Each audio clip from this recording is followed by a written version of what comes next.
And now, it's time for another Dice Tower review with Tom Vasel. Hey everybody, I'm Tom Vasel, and today we're taking a look at a trio of games from the folks who gave us Parks, and this is Parks Memories. There are 3 games inside here that are all the same game. Now, Parks Memories uses the artwork from the National Parks posters, and it's fantastic stuff. Parks, by the way, is a fantastic game.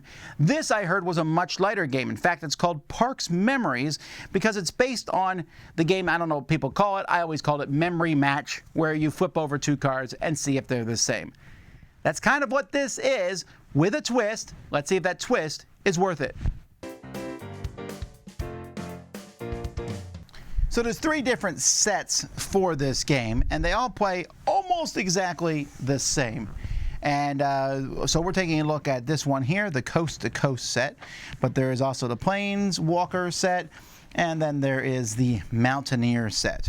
So you're going to take all the tiles, shuffle them, make a grid like this. Each player is going to put 4 of these tiles in front of themselves, 1 of each type, and you're going to put them face down like this. And this is where the sets differ, other than artwork. There's different artwork in each set, but each of them has a different ability here. So on my turn, I'm going to pick 2 tiles and turn them over, like Memory Match. Turn them over, boom!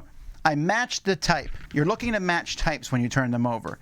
So now that I matched water, I get to flip this over. And in the future, it says, when I take a tile, I can take a face-down tile in the field. Oh, okay, that's interesting. So I'll save that for later. And then I'm going to take one of these 2 and put it in front of me. I'll pick the prettier one. Ooh, I like this one a little bit better. I then replace it with one of the top tiles from the deck, and then I put the hiker piece on that tile so no one else can take that. The next person goes. And by the way, this is a 2 to 3 player game. If you play more than 2, you should do teams. So they turn over these 2. Not a match, but they say, I'm going to keep this one.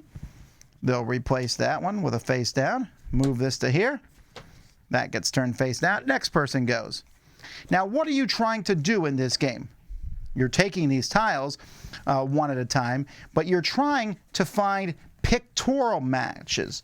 So let's turn these over and see if there's any pictorial matches. Nope, but there are pictorial matches in the set. So, for example, if I take both of these, I now have a match. I'm trying to get 3 matches to win the game. But I'm trying to use my special abilities where after you flip 2 tiles, flip 2 more tiles. Or lay it down, when you move the hiker, lay it down on this to lock a whole column or row so someone can't take that. Look at a tile in secret, then place it face down on the field. So those give you special abilities. These basically just, you can, instead of taking this, you can discard this to refresh any ability. So you don't get something, but you get one of your abilities for free. And these also match anything. So that's pretty much it.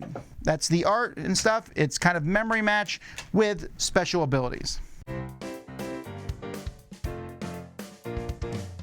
So the fact that all these tiles, they're really nice tiles, everything fits in these boxes that go in here. Here's the deal I have with this. I can't imagine why you would want 3 different games that all do the same thing.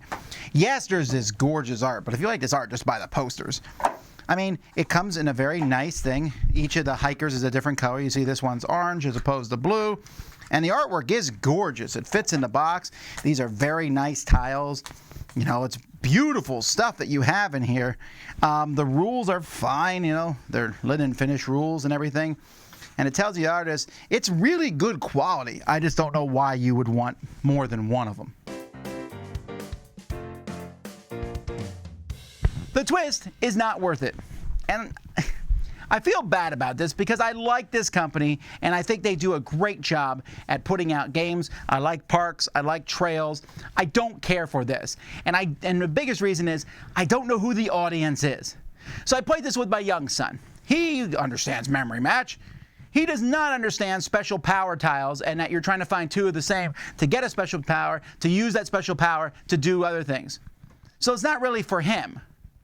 So then I played it with adults. They understand special powers, but it's Memory Match. I don't know who this is for. It's too complex for young kids, and anyone else is going to be bored to tears with the Memory Match. And also, there's 3 games that all do the same thing. This is And I know, I'm pretty sure this was like a stretch goal in addition to making this. And I suppose that you might see this at a national park gift shop. And I would be like, well, it's not too terrible, but it's not great either. This is not the kind of game that someone who was like, oh, I hear you, Tom, you're always talking about how modern board games are really cool. Yeah, here's this one. And they play it. They're like, is this modern? It feels like I played this before. You have. It's Memory Match with special powers. I just don't find it that interesting. It's lucky. The special powers aren't that fascinating. It's pretty. That's the best part. It's beautiful. It's gorgeous. And it made me go, you know what? I need to go to these national parks. So if this is national parks, trying to get me to go to visit some more of them, well done. But you can also see much of the same artwork in a vastly superior game called Parks from the same company, or Trails from the same company.